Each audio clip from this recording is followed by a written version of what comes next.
Good morning, students. Today, I'm going to start the second chapter from your history book. The name of the chapter is Growth of Nationalism. But before starting this chapter, let me explain you this chapter in short. Nationalism is a feeling of oneness, togetherness, and common consciousness based on political, historical, religious, linguistic, racial, cultural, psychological, and other factors in a state. The rise of national consciousness was one of the most important aspects of India's historical development during the 19th century. In a sense, it was a reflection of the people's age old feeling of being Indians. Since very ancient times, the people of the country had been considering themselves as the common children of Mother India. During the 19th century, this inner consciousness found a forceful expression under an altogether different circumstances. Now, let me explain you about the factors promoting growth of nationalism. The important factors are: first is the economic exploitation of all the sections of society like peasants, artisans, and craftsmen, working class, educated Indians. These people felt that their economic salvation lay in freeing themselves from the British rule. Second factor was repressive colonial policies followed by the British, like the Vernacular Press Act 1878, Indian Arms Act 1879, Organizing Grand Delhi Durbar 1877, reducing the maximum age limit for the Indian Civil Service exam, and Albert Bills 1883. This repressive colonial policies acted as a stimulus to political agitation and quickened the pace of Indian nationalism. Now, the next point is the socio-religious reform movements launched by reformers like Raja Ram Mohan Roy, Jyotiba Phule, Swami Dayanand Saraswati, Swami Vivekanand to abolish caste system, child marriage, dowry system, pradhan, sati, infanticide, religious superstitions, many are there in that time, ideology and the polytheism and the many other old beliefs and the errors were there in that society.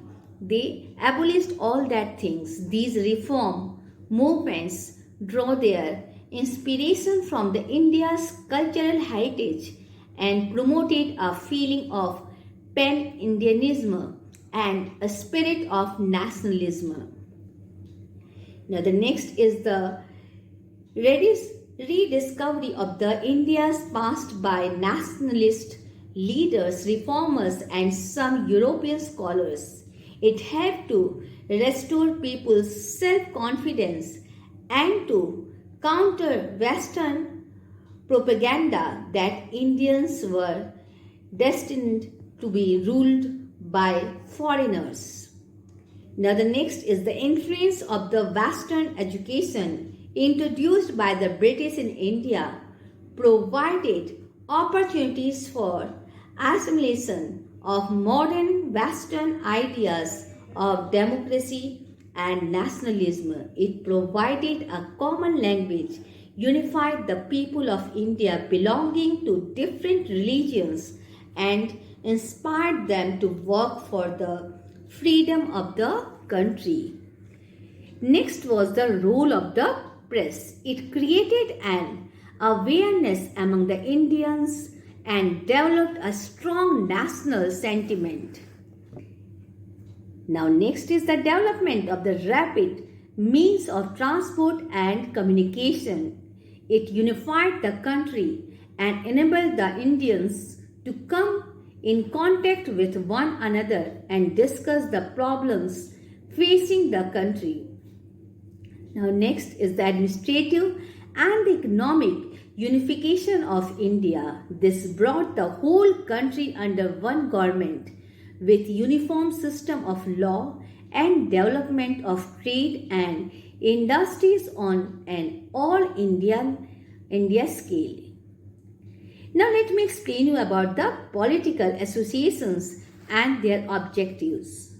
Main political associations were East India Association.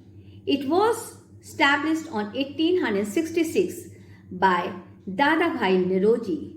The main objectives of this association was to voice the grievances of Indians and place the true state of affair in India before the people of England. Next political association was the Indian Association, which was established on 1876 by Surendranath Banerjee to integrate Indians on the basis of common political interest, create a strong body of public opinion, and promote friendly relations between Hindus and the Muslims. Next political association was the Indian National Conference. Now, Indian National Conference was established on 1883 by the Surendranath Banerjee to work for the welfare of Indians. Now, next was the Indian National Congress. It was established on 1885 by A.O. Hume to promote friendly relations between nationalist political workers to formulate popular demands and present them before the government and to train and organize the public opinion in the country. So in short, I have explained you this chapter. Now, in my next lecture, I will start from your book. So first, you all read this chapter thoroughly so that when I will explain you this chapter again, it will be easy for you to understand. Thank you. God bless you all.